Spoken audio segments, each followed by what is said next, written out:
বাদশা হারুন রশিদ যখন এলান করে দিলেন, আমি তোমাদের জন্য একটা মসজিদ নির্মাণ করে দেব। যখন মসজিদের কাজ শুরু হয়ে গেল, এক পর্যায়ে মসজিদের কাজ শেষ হয়ে গেল, মসজিদকে উদ্বোধন করা হলো। মসজিদে আযান হয়, মসজিদে নামাজ পড়া শুরু হয়ে গেল। হঠাৎ করে একদিন বাদশা হারুন রশিদ স্বপ্নের যুগে দেখে ফেরেশতা এসে তাকে বলে, বাদশা হারুন রশিদ, তুমি তো মসজিদ নির্মাণ করেছো, এই মসজিদ নির্মাণ করার কারণে আল্লাহ তাআলা তোমার জন্য জান্নাতের ভিতরে তোমার জন্য একটা বাড়ি আল্লাহ তাআলা তৈরি করেছে। এই সুসংবাদ শোনার পরে বাদশা হারুন রশিদ স্বপ্নের যুগে দেখেন আল্লাহ তাআলা তাকে এই মসজিদটা, এই বাড়িটা তৈরি করে দিয়েছে। ওই ঘরের ভিতরে প্রবেশ করে আবার এদিকে তাকায় দেখা হুবাহু একই ডিজাইনের একই কালার পাশাপাশি আরেকটা বাড়ি দেখা যায়। এবার বাদশা হারুন রশিদ স্বপ্নের যুগে তার ওই ঘর থেকে বের হয়ে ওই ঘরে প্রবেশ করার জন্য যখন ইচ্ছা পোষণ করলেন, আর ওই ঘরের প্রহরী যিনি ছিলেন এবার বাদশা হারুন রশিদকে বলেন, দেখো উপর দিকে তাকায় দেখো, এই বাড়ি তোমার নয়, উপরে দেখো নাম দৃষ্টি আছে, দেখো কার নাম। বাদশা হারুন রশিদকে বাধা দিল না, এই ঘরটা তোমার নয়, উপরে লেখা দেখে দেন আহমদ মুসা, ওনার জন্য ঘরটা বরাদ্দ। এবার হঠাৎ করে দিন কথার ঘুম ভেঙে যায়। এবার তার মসজিদ যারা মিস্ত্রিরা কাজ করেছিল মিস্ত্রিকে তিনি ডাকলেন, ডাকতে বলে, আমার এই মসজিদ নির্মাণ করার ক্ষেত্রে আমার জানামা থেকে অনুদান দেয় নাই, বলো তো তোমাদের জানামা থেকে এখানে কোনো কিছু দিছে কিনা? মিস্ত্রিরা বলে না, এরকম কাউকে তো দেখি নাই। বাদশা হারুন রশিদ বলে, তাহলে তোমাদের ভিতরে এমন কোনো ব্যক্তি আছে কিনা যে এই মসজিদের ভিতরে অনুদান দিয়েছো, কোনো কিছু তুমি ব্যয় করেছো? একজন শ্রমিক দাঁড়ায়, মিস্ত্রির সাথে যোগালি থাকে, এবার হাত উঠায়া বলে দেন, বাদশা সাহেব, আমি শরীক হয়েছি। আমি আমার পিতৃসূত্র জমিনকে যখন খনন করতেছিলাম, ওই খনন করার সময় নিচ থেকে তিনটা পাথরের খণ্ড বের হয়, যেই পাথরের খণ্ডের চেহারাটা রংটা আপনার মসজিদের ইটের রঙের সাথে মিলিয়ে যায়। আমি আল্লাহ তাআলার কাছে দরখাস্ত করলাম, ও আল্লাহ, তুমি তো আমাকে মসজিদ নির্মাণ করার অর্থ তেমন দাও নাই, আমি আপনার কাছে দোয়া করি, আয় আল্লাহ, এই তিনটা যে পাথরের টুকরা গুলো ওই বাদশা হারুন রশিদের মসজিদ নির্মাণ করার কাজে আমি ব্যয় করতে চাই। আপনার কাছে আমার দরখাস্ত হলো, ও আল্লাহ, কাল কিয়ামতের ময়দানে যারা মসজিদ নির্মাণ করেছে, আয় আল্লাহ, তাদের দৃষ্টিতে আমার নামটা দিও, কাল কিয়ামতের ময়দানে আমাকে মসজিদ নির্মাণকারীদের অন্তর্ভুক্ত করিও। দরখাস্ত করছে আল্লাহ, আল্লাহ, আমাকে তেমন তো টাকা পয়সা দাও নাই, আমি যে ওইভাবে খরচ করে সেই সুযোগও নাই, আল্লাহ, এই তিনটা পাথরের টুকরা আমি ওই জায়গায় ব্যয় করতে চাই, আমাকে মসজিদ নির্মাণকারীদের ভিতরে অন্তর্ভুক্ত করো। এবার বাদশা হারুন রশিদ ডাক বলেন, হে আল্লাহর বান্দা, তোমার এই সৎকার কারণে, তোমার এই দানের কারণে আল্লাহ রাব্বুল আলামিন আমার যে ঘরের হুবাহু আরেকটা ঘর আল্লাহ তাআলা তোমাকে দান করেছে। আমি মসজিদ নির্মাণ করার কারণে আল্লাহ তাআলা আমাকে যে একটা ঘর দান করেছে, আল্লাহ তাআলা তোমাকেও অনুরূপ ভাবে আরেকটা ঘর আল্লাহ তাআলা তোমাকে করেছে, দান করেছে। তাহলে এটা কি? আল্লাহ তাআলা বান্দাদেরকে ইখতিয়ার দিয়েছে, ইখতিয়ারকে বাস্তবায়ন করার সুযোগ আল্লাহ তাআলা দিয়েছেন। আপনার টাকা আছে, পয়সা আছে, আল্লাহ তাআলা আপনাকে ইখতিয়ার দিয়েছেন, ইখতিয়ারকে বাস্তবায়ন করার সুযোগ দিয়েছেন, কিন্তু দুনিয়ার লোভে পড়ে আমি আপনি সেই বাস্তবায়ন করতে পারি না। আমার অনেক টাকার মালিক আছে, কিন্তু মসজিদে 5 টাকা দিতে গেলে আমার বাধা আসে। হ্যাঁ, মসজিদে কিছু দিতে গেলে বাধা আসে, মসজিদের কোনো জরুরত পুরা করতে গেলে আমার আপনার জন্য বাধা আসে। তখন বুঝতে হবে আল্লাহ তাআলা আমার অর্থকে কবুল করে নাই, আমার অর্থকে তার ঘরে লাগানোর সুযোগ আল্লাহ তাআলা দেয় নাই। আল্লাহ তাআলা ঘর নির্মাণ করার অর্থ আল্লাহ তাআলা সবার অর্থকে কবুল করে না। এই জন্য আল্লাহ রাব্বুল আলামিন যাদের অর্থকে কবুল করবেন তারা একমাত্র আল্লাহ তাআলার কাছে তারা ব্যয় করতে পারবে।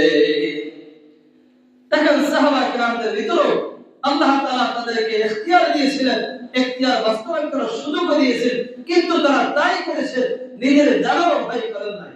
দুইজন সাহাবী, একজন সাহাবী সাদ ইবনে আবি ওয়াক্কাস রাদিয়াল্লাহু তাআলা আনহু, আর একজন সাহাবী আব্দুল্লাহ ইবনে জাহাশ রাদিয়াল্লাহু তাআলা আনহু। এই দুইজন সাহাবী উহুদের যুদ্ধের ক্ষেত্রে যখন তারা রওনা দিলেন, উহুদের যুদ্ধে তারা অংশগ্রহণ করবেন, এই মুহূর্তে তারা দুইজন পরামর্শ করে আমরা জিহাদের ময়দানে যাওয়ার আগে আমরা আল্লাহ তাআলার কাছে দোয়া করি, দরখাস্ত করি।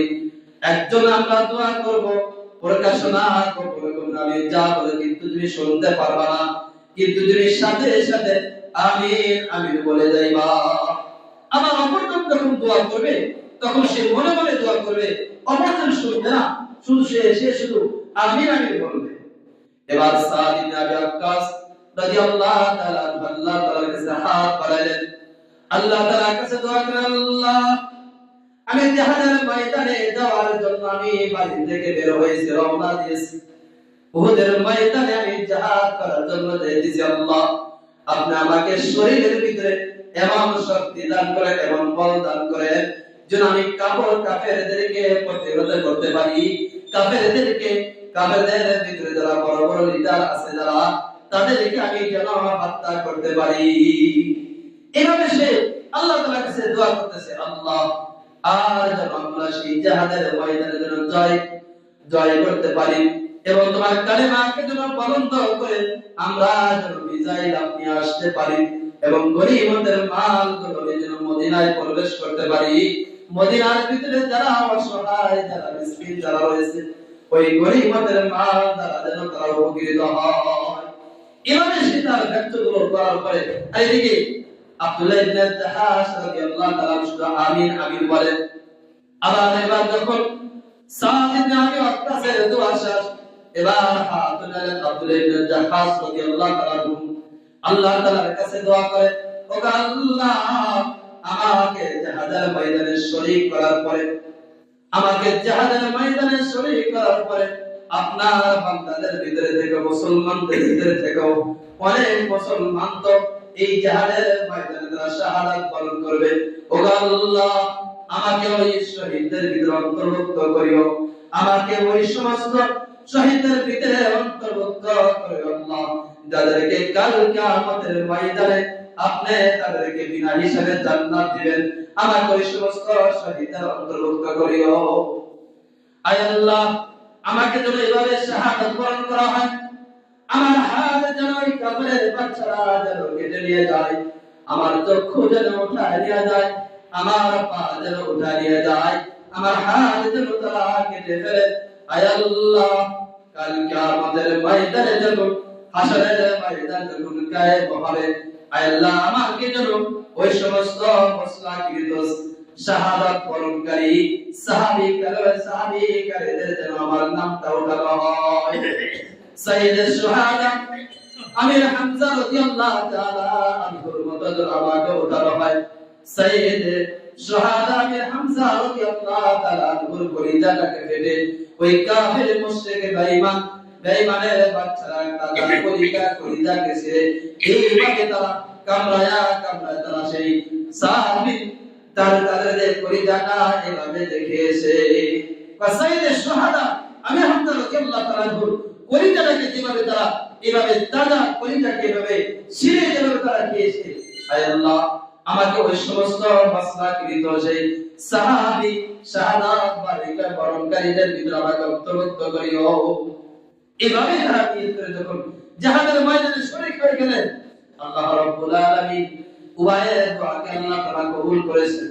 সাদ ইবনে আবি ওয়াক্কাস গাজী হয়ে ফেরত আসলেন গনিমতের মাল নিয়ে, আর আব্দুল্লাহ ইবনে জাহাশ রাদিয়াল্লাহু তাআলা ওই সাইয়্যিদুশ শুহাদা আমির হামজা রাদিয়াল্লাহু তাআলা আনহুর মত মাসলাকৃত সে শাহাদাত বরণকারীদের অন্তর্ভুক্ত হয়ে গেলেন। এবার সাদ ইবনে আবি ওয়াক্কাস আল্লাহ তাআলাকে ডাকতে বলে, আল্লাহ আপনার বান্দা আব্দুল্লাহ ইবনে জাহাশ তো আপনার কাছে অনেক নৈকট্য অর্জন করেছে। আয় আল্লাহ, আল্লাহ আপনি আমাদেরকে এভাবে তার মতো নৈকট্য অর্জন করার সুযোগ দান করেন।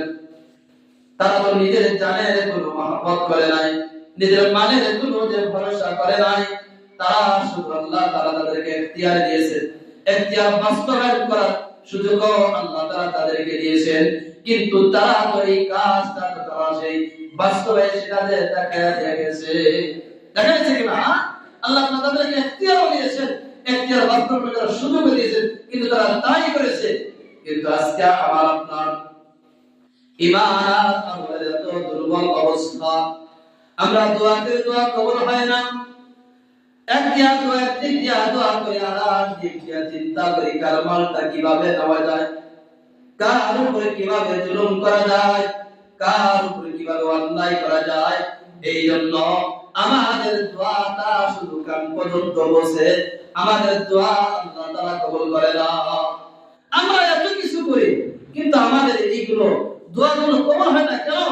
অবশ্যই আমার জামার ভিতরে সমস্যা, আমার নামাজের ভিতরে সমস্যা, আমার ইবাদত বন্দেগীর ভিতরে সমস্যা, যেগুলোর কারণে আমার নামাজটা আমার দিকে পুরাতন কাপড়ের মতো নিক্ষেপ করে দেওয়া হয়।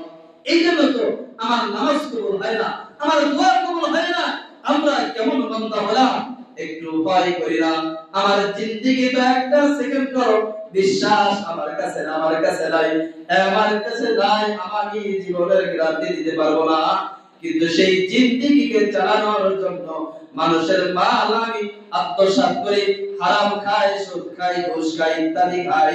একবার চিন্তা করে দেখেন এই জিন্দেগি আপনি কোথায় ব্যয় করবেন, আপনার জীবনটাকে আপনি কোথায় নিয়ে যাবেন। একবার চিন্তা করেন যে হারাম মাল উপার্জন করে আপনার সন্তানের মুখে খাবার দিতেছেন, ওই সন্তান তো কাল কিয়ামতের দিন আমার আপনার বিরুদ্ধে সাক্ষী দিতে থাকবে। ইয়াউমা ইয়াফিরুল মারউ মিন আখি ওয়া উম্মিহি ওয়া আবি ওয়া সাহিবাতিহি ওয়া বানিহি লিকুল্লি ইমরিইন মিনহুম ইয়াউমা ইযিন ইউগনি। আমার আপনার বিরুদ্ধে সাক্ষী দিতে থাকবে, আমার বেবি বাচ্চা কেউ আমাকে একটা নেকি দিয়ে পার করবে না। এই জন্য সাবধান, সাবধান। আমার জীবনের আমার গ্যারান্টি আমার কাছে নাই, আমার জীবনের চাবিকাঠি আমার কাছে নাই। আমার জীবনটা যেন হারাম কাজে যেন পরিচালিত না করি, আমার জীবনটা যেন অন্যায় কাজে যেন পরিচালিত না করি। আল্লাহ তাআলার কাছে তওবা ইস্তিগফার করেন, দোয়া করেন, এবং মানুষের মাল যদি আত্মসাৎ করে থাকে ওই সমস্ত ঋণকে এখনই পরিশোধ করেন। কিন্তু নিঃশ্বাস শেষ হওয়ার পরে ঋণ পরিশোধ হবে আমার আমল দিয়ে, তখন আর আত্মসম্পত্তি হবে না। এই জন্য আল্লাহ তাআলা যেন আমাদের জিন্দেগিটা যেন আমলযুক্ত জিন্দেগি দান করে, আল্লাহ তাআলা আমাদের জীবনটা যেন আমাদের ঈমানওয়ালা জিন্দেগি দান করে। এটা বেশি বেশি করে দোয়া করতে, আল্লাহ আমাকে আমি ঈমানওয়ালা জিন্দেগি দান করেন, আমাকে সৎ পথের প্রতীক হিসেবে কবুল করেন, আমি যেন কোনোদিন মানুষের অন্যায় অবিচার না করি। আল্লাহ তাআলা আমাদের জন্য সকলকে যেন সঠিক পথে পরিচালিত হয়ে আল্লাহ তাআলার গোলামি করার জন্য আল্লাহ তাআলা আমাদের সকলকে কবুল করেন। আলহামদুলিল্লাহ। যারা জুমা চার কাছে নতুন পড়ে